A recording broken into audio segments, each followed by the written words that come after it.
জুলাই সনদ এবং জুলাই ঘোষণাপত্র এই দুইটা আলাদা ডকুমেন্ট, কিন্তু দুইটা ডকুমেন্টকে গুলিয়ে ফেলে জাতীয় নাগরিক পার্টি এনসিপির অবস্থানকে অনেকে প্রশ্নবিদ্ধ করছেন।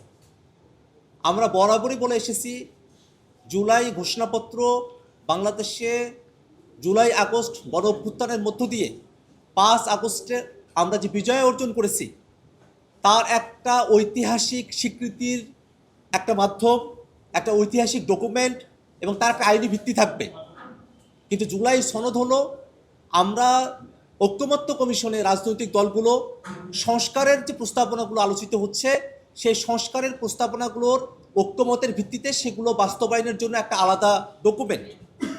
আমাদের আহ্বায়ক জনাব নাহিদ ইসলাম জুলাই পদযাত্রার শুরুতে তিনি বলেছিলেন যে সরকার যদি জুলাই মাসের মধ্যে জুলাই ঘোষণাপত্র জারি না করেন তাহলে আমরা এনসিপির পক্ষ থেকে সকল শরিকদেরকে সাথে নিয়ে, ফেসিবাদ বিরোধী সকল পক্ষকে সাথে নিয়ে আমরা জুলাই ঘোষণাপত্র জারি করব।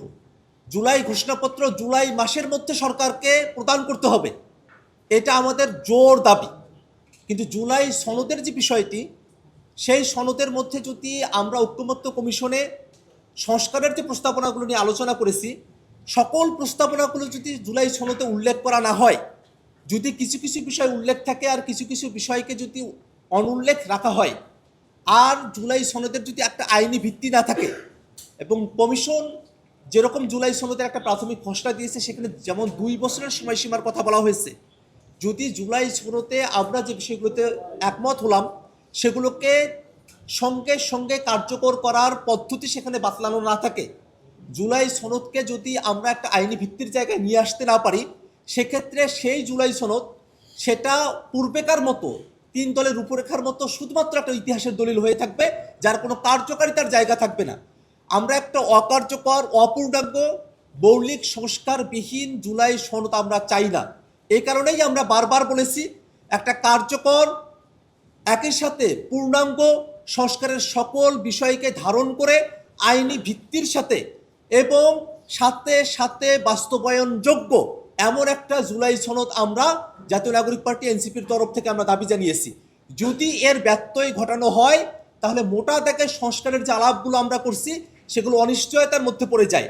সেই অনিশ্চিত একটা ডকুমেন্টে জাতীয় নাগরিক পার্টি সিগনেচার করা না করা বা আর কোনো সিগনেচার করা না করা, সেটা মোটা দাগে কোনো ধরনের কোনো কার্যকারিতার জায়গা তৈরি করে না।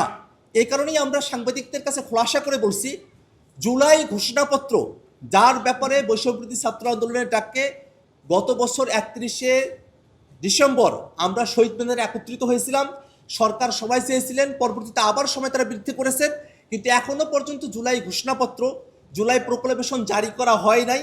আমরা সরকারের কাছে আহ্বান জানাই, এই জুলাইয়ের ঘটনা প্রবাহের যে সময়কাল 36 জুলাইয়ের মধ্যেই সরকারকে জুলাই ঘোষণাপত্র জারি করতে হবে।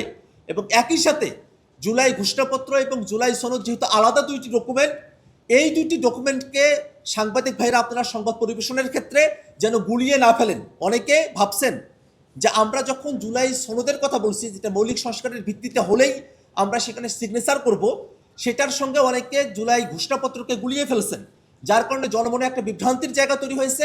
আমরা জনগণের কাছে খুব খোলাসা করে বলতে চাই, জুলাই ঘোষণাপত্রের ব্যাপারে জাতীয় নাগরিক পার্টি এক বিন্দু ছাড় দিতে প্রস্তুত নয়। একই সাথে জুলাই ঘোষণাপত্র সেটাকে বাস্তবায়নযোগ্য করা, সেই বাস্তবায়নের ভিত্তিতেই সামনে নির্বাচন অনুষ্ঠিত হওয়া, এলএফও করে লিগ্যাল ফ্রেমওয়ার্ক অর্ডার করে জুলাই সনদকে কার্যকর করা, আইনি ভিত্তি দান করা, এই বিষয়গুলো সম্পূর্ণ করেই আমরা জুলাই সনদ বাস্তবায়নের এক পথে আমরা অগ্রসর হতে চাই। জীবনের সাথে চলে high five, all time healthy life. নিশ্চিন্তে খান স্বাস্থ্যকর অল টাইম পান, অল টাইম হেলদি লাইফ।